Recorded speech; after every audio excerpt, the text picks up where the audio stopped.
Saudações aos participantes do nosso curso de formação de peritos e assistentes técnicos para a Justiça do Trabalho. Na aula de hoje, nós vamos estudar a importância, a complexidade dos EPIs, dos equipamentos de proteção individual, nas diligências periciais e no laudo pericial. E esse assunto dos EPIs merece muita atenção diante da sua complexidade e dos fundamentos técnicos e jurídicos que o perito deve observar, tanto nas suas diligências periciais quanto na elaboração do seu laudo. Muitas vezes, um laudo tecnicamente bem elaborado, ele pode ser impugnado por alguma falha que o perito cometeu dentro dos fundamentos jurídicos. E nessa questão da entrega e do uso dos EPIs, é uma dessas questões da fundamentação técnica jurídica que nós já observamos que levam alguns laudos periciais a serem impugnados. E então eu quero te mostrar nessa aula de hoje os cuidados, as atenções que você, perito, deve tomar lá no seu laudo, nas suas diligências periciais. E quando você, engenheiro ou técnico em segurança, estiver atuando como assistente técnico, alertando o próprio perito nas diligências periciais, alertando os advogados que vocês ali estão auxiliando nessas questões dos equipamentos de proteção individual. Para isso, para que você entenda ao final a nossa aula, eu vou ter que fazer algumas observações de introdução para que você, no todo, consiga compreender essa importância e essa complexidade. Vamos ver. Nós já estudamos em módulos anteriores, e eu aqui só vou fazer uma lembrança, de que toda a perícia ela deve respeitar dois fundamentos, o fundamento jurídico e o fundamento técnico. Relembrando rapidamente, o fundamento jurídico é você lembrar de que a prova técnica pericial, a perícia que você está realizando, ela faz parte de um processo judicial do trabalho. E por isso você tem que respeitar, antes de tudo, os fundamentos jurídicos que devem ser obedecidos na realização, na produção dessa prova técnica pericial. E esses fundamentos jurídicos, eles estão na sua grande maioria lá no Código de Processo Civil, que é utilizado pela Justiça do Trabalho subsidiariamente, ou seja, emprestado. A seção 10 do Código de Processo Civil trata exatamente da prova pericial. Então, você, o perito, tem que obedecer, além dessa legislação específica, que é o Código de Processo Civil, ainda obedecer certos princípios do direito, o princípio do contraditório e o princípio do devido processo legal. E ainda você tem que se lembrar dos fundamentos técnicos, obviamente, todos aqueles que você deve obedecer, deve respeitar, deve praticar, ali na verificação dos ambientes de trabalho e nas metodologias de avaliações dos riscos que serão investigados na sua perícia judicial. As provas são todos os meios admitidos em direito que as partes vão utilizar para convencer o juiz do seu direito. E nós temos a primeira prova, é a prova documental. São os documentos, são os papéis que o advogado do reclamante e o advogado da reclamada apresentam dentro dos autos do processo para tentar convencer o juiz que o seu cliente tem o direito. Logo a seguir, nós temos as provas testemunhais. São pessoas, empregados, que trabalharam lá na empresa na época que o reclamante trabalhou, para chegar diante do juiz e fazer o seu depoimento do que é que ele sabe sobre aquela situação. E em seguida, nós temos esse nosso estudo, o objeto do nosso estudo, que é a prova técnica pericial. E depois, na sequência, temos as provas emprestadas. São documentos, são sentenças de outros processos que têm Mesmo pedido, as mesmas situações desse que você está atuando. Só lembrando, aos peritos não é autorizado o uso de prova emprestada, somente os advogados que podem utilizar. Já falamos isso na aula que nós tratamos especificamente das provas. E por último, nós temos a rainha das provas, que é a confissão. E em relação à confissão, eu vou contar para vocês agora um caso concreto que eu tive advogando para uma empresa lá na Justiça do Trabalho. Vejam aí, tem muitos peritos e até advogados, os chefes de RH, de departamento pessoal, então nem se falam, que acreditam que a ficha de entrega de EPIs é a única prova que a empresa tem de que entregava os EPIs para os empregados. E veremos adiante da importância de se comprovar essa entrega e de se comprovar o uso dos EPIs, que vai fazer uma diferença fundamental no direito do empregado. Ou vai ser reconhecido ou não reconhecido o seu direito ao adicional de insalubridade em razão dos EPIs. Veremos adiante. Mas o que eu quero te contar então é desmistificar essa ideia de que a ficha de entrega de EPI é prova imprescindível. Isso não é verdade. Certa situação, eu advogando para a empresa, na hora de fazer a contestação, a defesa da empresa, a gerente do RH me disse: doutor, não consigo encontrar as fichas de entrega de EPI desse empregado. Era um pedido de adicional de insalubridade por exposição ao ruído. E a moça, desesperada, já com medo até de perder o emprego, porque ela havia arquivado, era papel, né? Arquivado essas fichas em algum local e agora ela não encontrava. Aí eu disse para ela: calma, a ficha de entrega de EPI não é o único meio de se comprovar a entrega desse equipamento. E aí fomos para a audiência. Na audiência de instrução, o empregado, no seu depoimento, sentou na frente do juiz. E o juiz perguntou ao empregado: a empresa fornecia equipamento de proteção individual, ou EPI? O empregado disse sim, entregava. Eu me tranquilizei. Em seguida o juiz perguntou: e você usava esses protetores de ouvido? O empregado disse sim, excelência, eu usava. Pronto, ali morreu a situação. E por que é que eu me tranquilizei ali e eu disse que morreu, que acabou o problema? Porque no laudo pericial, foi uma perita que foi até a empresa, ela fez lá uma dosimetria de ruído meia mandrake, né? Daquelas que fazem 3 ou 4 tomadas instantâneas. Aí depois disse que fez a dosimetria de ruído, e ela no seu laudo lá, e de que havia exposição a uma dose de 92 decibel.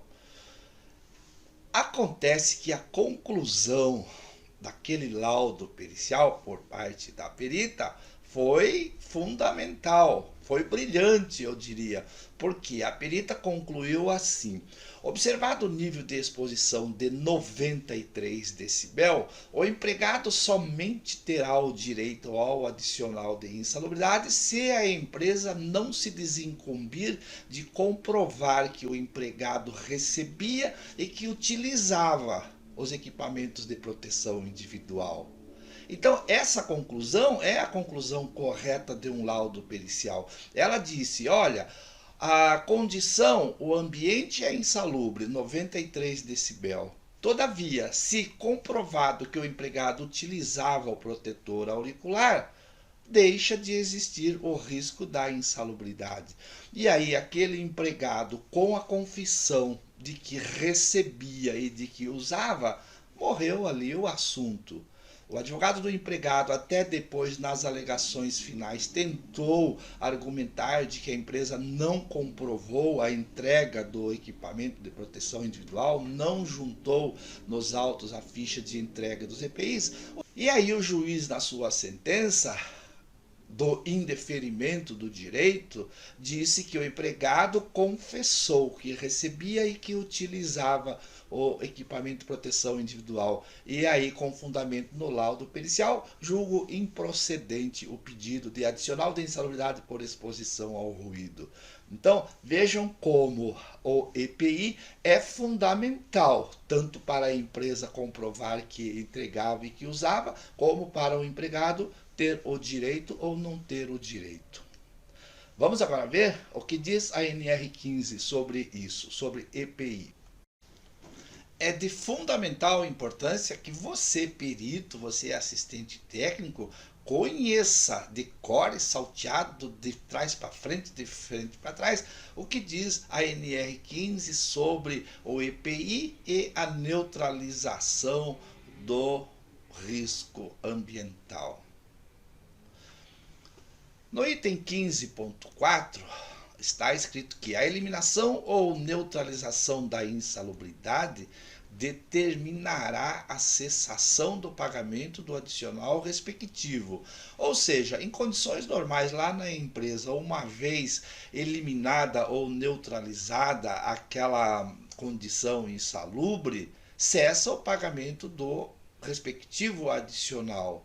E aqui no nosso caso da perícia judicial, se comprovado a eliminação ou a neutralização da insalubridade, também o empregado não terá o direito ao adicional pretendido.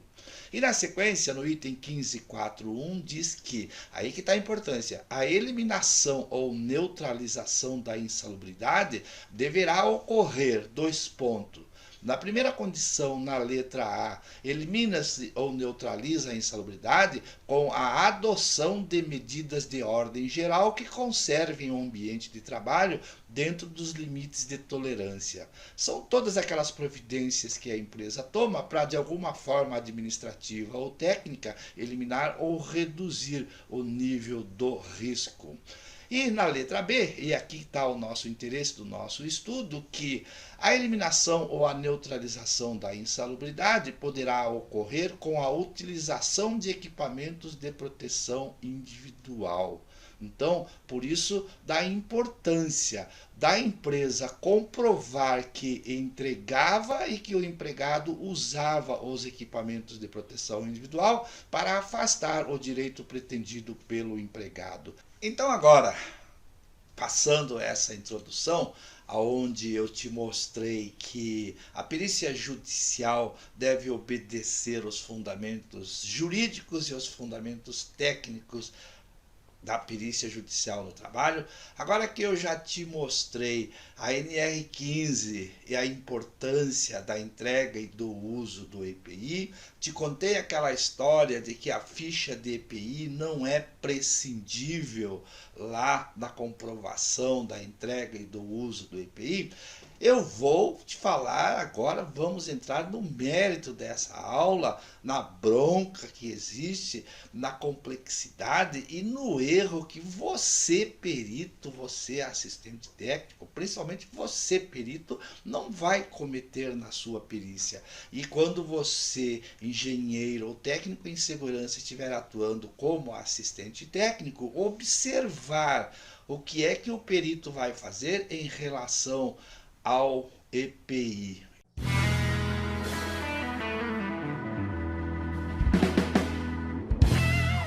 E lembrando, você que é aluno aqui do curso de Perícia Judicial no Trabalho, vai para a sua atividade pericial, na sua primeira e das tantas perícias pela frente, não vai cometer o erro que a grande maioria dos peritos comete em relação aos EPIs.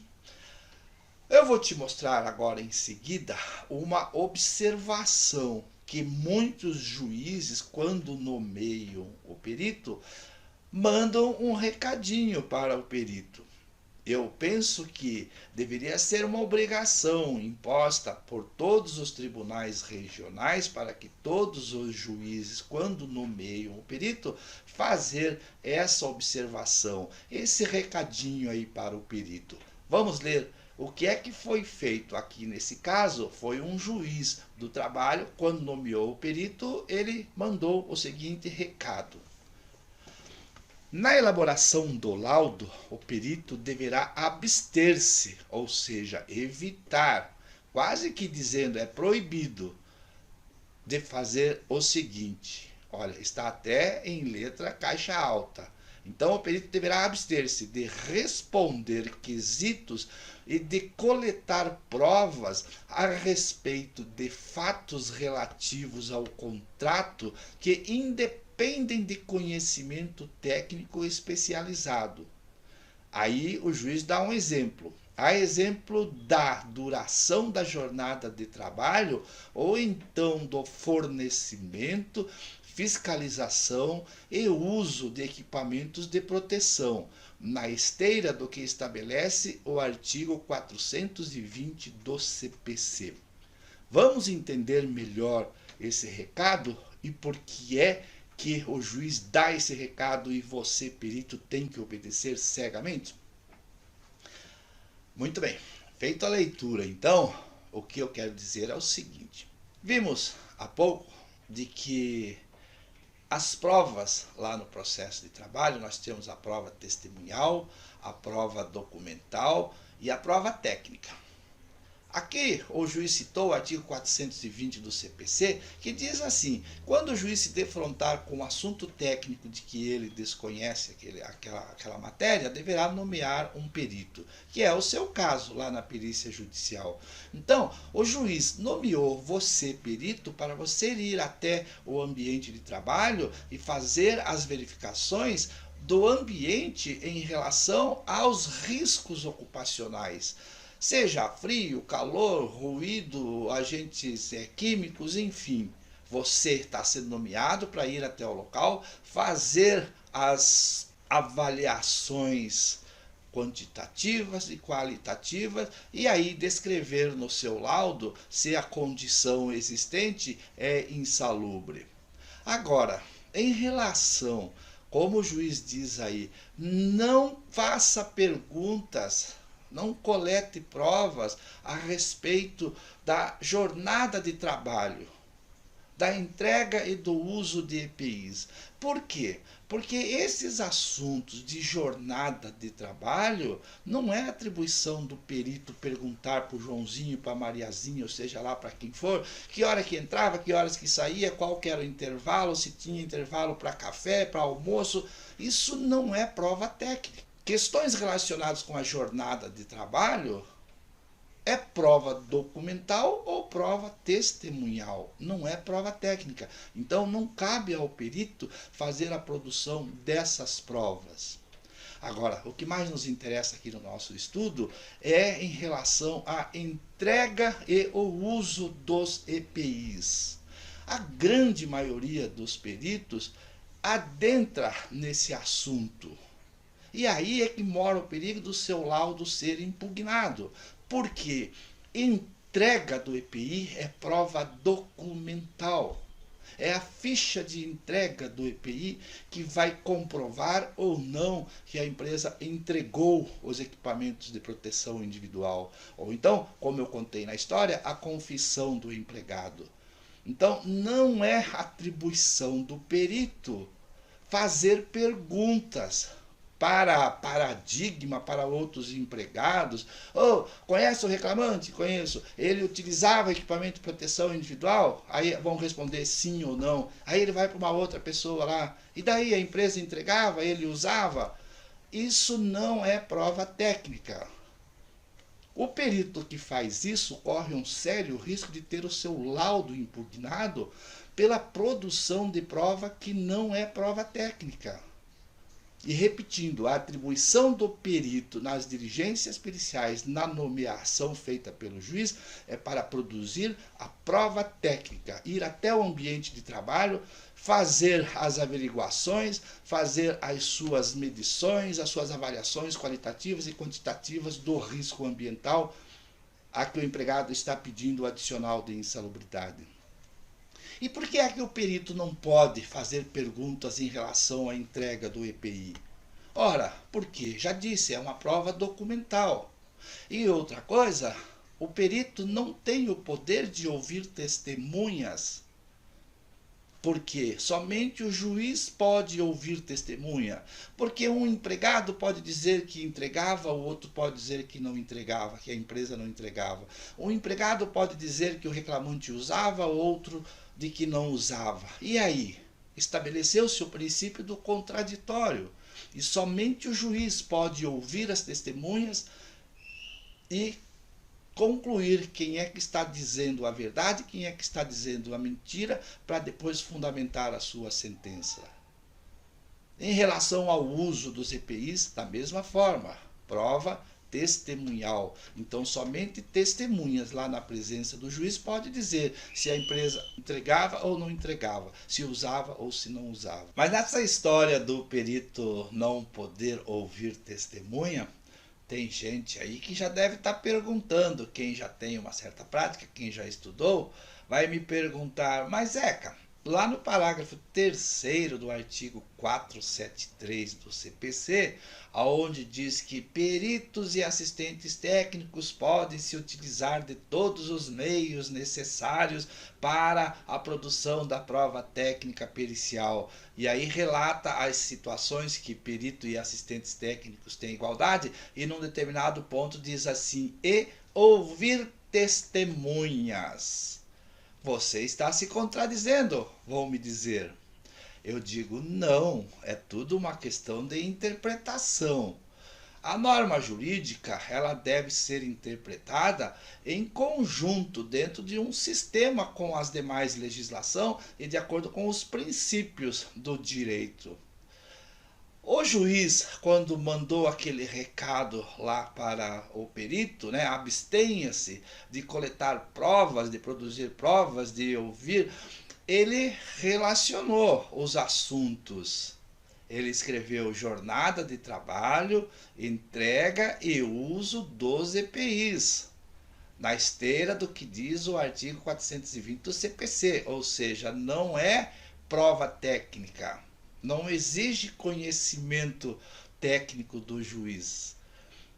Então, o artigo 473, no parágrafo 3º, que autoriza o perito a ouvir testemunhas, são testemunhas que vão falar sobre as questões técnicas lá nas perícias. O perito pergunta, mas e essa máquina? Ela estava aqui quando o empregado trabalhava? Essa máquina mudou de lugar? O processo de produção é o mesmo? Aquele agente químico foi retirado, foi incluído? Então, essas questões técnicas o perito pode perguntar para testemunhas, mas mesmo assim ele tem que relacionar, ouvindo o empregado fulano de tal que declarou assim, assim, assado, ou o empregado Beltrano de tal falou isso, isso, isso, isso, tem que estar tudo registrado no laudo técnico. Então, o perito só pode ouvir testemunhas relacionadas com os aspectos técnicos da perícia judicial. Entendido? Bom, para finalizarmos esses nossos estudos aqui sobre EPI, peritos e perícias, eu vou te dizer como é que você deve concluir o teu laudo para não ficar nenhuma dúvida, não ficar nenhuma lacuna dentro do seu laudo. Lá na conclusão, você vai fazer exatamente como você está vendo aí na tela. Você vai concluir assim. Realizadas as investigações, as análises qualitativas e quantitativas, este perito concluiu que foram observadas condições insalubres no local de trabalho. Realizada a dosimetria de ruído, encontramos um nível de exposição de 102 decibel.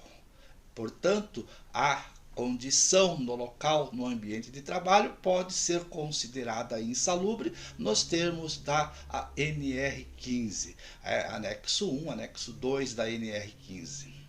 Aí, para fechar com chave de ouro, você vai descrever assim, todavia, o empregado somente terá o direito ao respectivo adicional de insalubridade por exposição ao ruído, se for o caso, pode ser calor, pode ser agente químico, seja lá o que for, você vai concluir. O empregado somente terá o direito ao adicional de insalubridade respectivo se a empresa não se desincumbir que entregava o EPI e o empregado usava.